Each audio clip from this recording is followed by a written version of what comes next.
नमस्कार।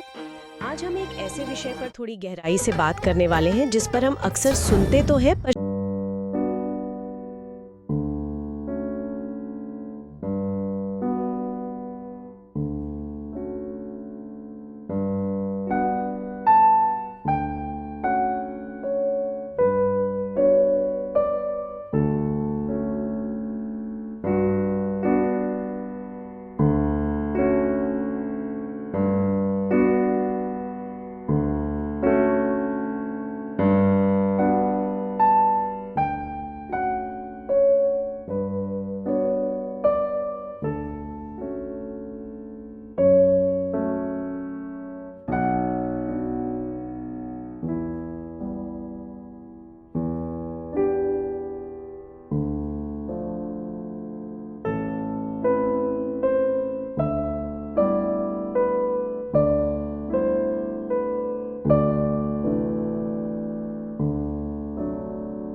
आएगा।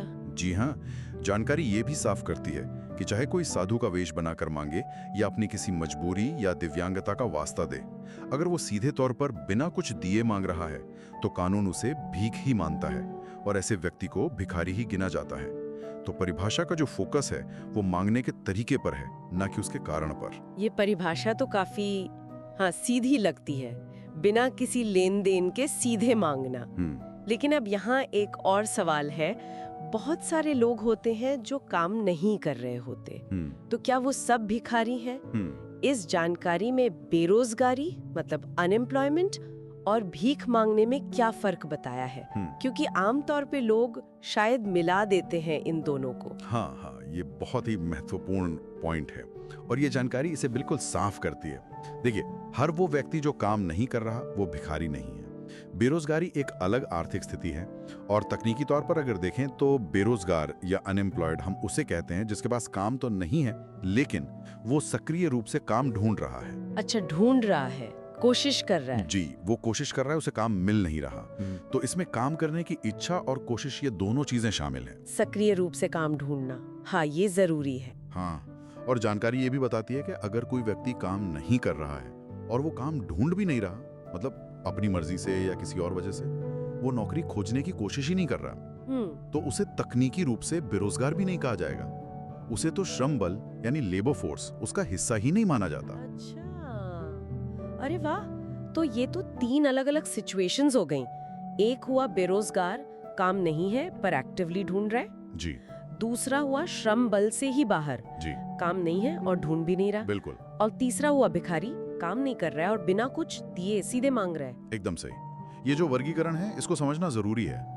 भिखारी की पहचान काम न होने से उतनी नहीं है जितनी उसके मांगने के तरीके से है, कि बिना किसी सेवा या सामान या मनोरंजन के बदले सीधे पैसे या मदद मांगना। और इसी कानूनी परिभाषा के आधार पर वो जो 4.13 लाख का आंकड़ा है वो जनगणना में दर्ज हुआ है। ये फर्क समझना वाकई बहुत जरूरी था, खासकर जब हम इन आंकड़ों के मायने समझने की कोशिश कर रहे हैं। तो ये तो हुई परिभाषा और गिनती का तरीका। अब वापस आते हैं उस पश्चिम बंगाल वाले आंकड़े पर, 80,000। ये संख्या बाकी राज्यों की तुलना में इतनी ज्यादा क्यों हो सकती है?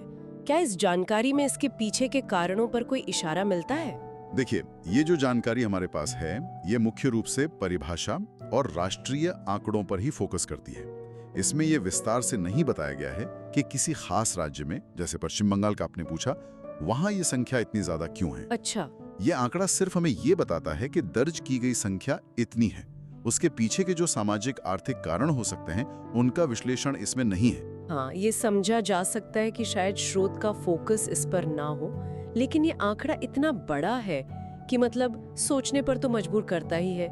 क्या वजह हो सकती है? अंदाजा ही लगा सकते हैं हम तो। शायद वहाँ गरीबी ज्यादा हो, या शायद पड़ोसी देशों से पलायन एक फैक्टर हो सकता है, या ये भी हो सकता है कि वहाँ गिनती ज्यादा सख्ती से या ज्यादा ठीक से होती हो। हाँ, ये सभी संभावित कारक हो सकते हैं और इनके अलावा भी कई पहलू हो सकते हैं, बिल्कुल। जैसे कि शहरीकरण का स्तर क्या है, जो सामाजिक सहायता के कार्यक्रम हैं उनकी पहुंच कितनी है, वो कितने प्रभावी हैं, या हो सकता है उस क्षेत्र की कुछ अपनी सांस्कृतिक मान्यताएं भी हों जो इसमें भूमिका निभाती हों। लेकिन बिना किसी खास रिसर्च या डेटा के ये कहना बहुत मुश्किल है कि असल वजह क्या है। ये जानकारी हमें बस क्या बता रही है कि संख्या ज्यादा है, लेकिन क्यों का जवाब ये नहीं लेती। सही बात है, ये आंकड़ा अपने आप में एक सवाल है और इसका जवाब शायद और गहरी पड़ताल से मिलेगा, लेकिन ये जानना कि ये सवाल मौजूद है ये भी अपने आप में एक अहम जानकारी है। बिल्कुल। और देखिए, ये परिभाषाएं और ये आंकड़े सिर्फ ऐसा नहीं कि अकादमिक रुचि की बात हो, इनका सीधा असर पड़ता है सरकारी नीतियों पर, योजनाओं पर। जब सरकार गरीबी हटाने के या स्किल डेवलपमेंट के या सामाजिक सहायता के कार्यक्रम बनाती है, तो उसे ये तय करना होता है कि भाई मदद मिलनी किसको चाहिए। और ये जो कानूनी परिभाषाएं हैं ये अक्सर इस बात को तय करने में भूमिका निभाती हैं कि कौन व्यक्ति किस योजना के लिए पात्र है और कौन नहीं। तो मतलब किसी को भिखारी के तौर पे गिनना या ना गिनना ये सिर्फ एक लेबल नहीं हुआ, इससे ये भी तय हो सकता है कि उसे सरकारी मदद मिलेगी या नहीं, या किस तरह की मदद मिलेगी। हाँ, काफी हद तक। उदाहरण के लिए अगर कोई पुनर्वास की योजना बनती है तो हो सकता है वो कानूनी तौर पे भिखारी माने गए लोगों पर ही केंद्रित हो। इसी तरह जो बेरोजगार हैं उनके लिए अलग योजनाएं हो सकती हैं। तो ये परिभाषाएं सिर्फ कागजी नहीं हैं, इनके जमीन पर असर होते हैं। ये तय करती हैं कि सरकारी संसाधन कैसे बांटे जाएंगे। ये तो बहुत महत्वपूर्ण बात है। इसका मतलब तो ये हुआ कि परिभाषा जितनी सटीक होगी और गिनती जितनी सही होगी, नीतियां उतनी ही कारगर बन पाएंगी। और अगर परिभाषा या गिनती में ही कोई कमी है तो हो सकता है जरूरतमंद लोग मदद से छूट जाए। निश्चित रूप से। और ये सिर्फ सरकारी नीतियों की बात नहीं है, ये समाज की सोच को भी दिखाता है और उसको प्रभावित भी करता है। कानून एक परिभाषा दे सकता है, लेकिन समाज किसी को भिखारी मानता है या नहीं, या उसके प्रति कैसा रवैया रखता है, वो कहीं ज्यादा जटिल मामला हो सकता है। उसमें कई सामाजिक, नैतिक, भावनात्मक पहलू जुड़े होते हैं। हाँ, कानून शायद ब्लैक एंड व्हाइट में देखता है कि आप परिभाषा में फिट होते हैं या नहीं, लेकिन समाज में तो बहुत सारे ग्रे एरिया होते हैं। लोग अलग अलग तरह की मजबूरी में मांग सकते हैं, कभी कभी मांग सकते हैं, अलग अलग तरीकों से मदद मांग सकते हैं। सही कहा आपने। और यहीं से वो सवाल भी जुड़ता है जो आपने पहले उठाया था कि पश्चिम बंगाल में संख्या इतनी ज्यादा क्यों है। हो सकता है वहाँ रिपोर्टिंग बेहतर हो, या हो सकता है वहाँ सामाजिक आर्थिक हालात ही ऐसे हों कि ज्यादा लोग इस श्रेणी में आ जाते हों। ये सब पहलू नीति बनाने वालों के लिए समझने बहुत जरूरी है। तो अगर हम इस पूरी चर्चा को अब समेटें तो ये समझा कि भारत में भिखारियों की गिनती जनगणना के साथ होती है। कानूनी परिभाषा कहती है कि भिखारी वो है जो बिना कुछ दिए सीधे मांगता है, और ये बेरोजगारी से अलग है।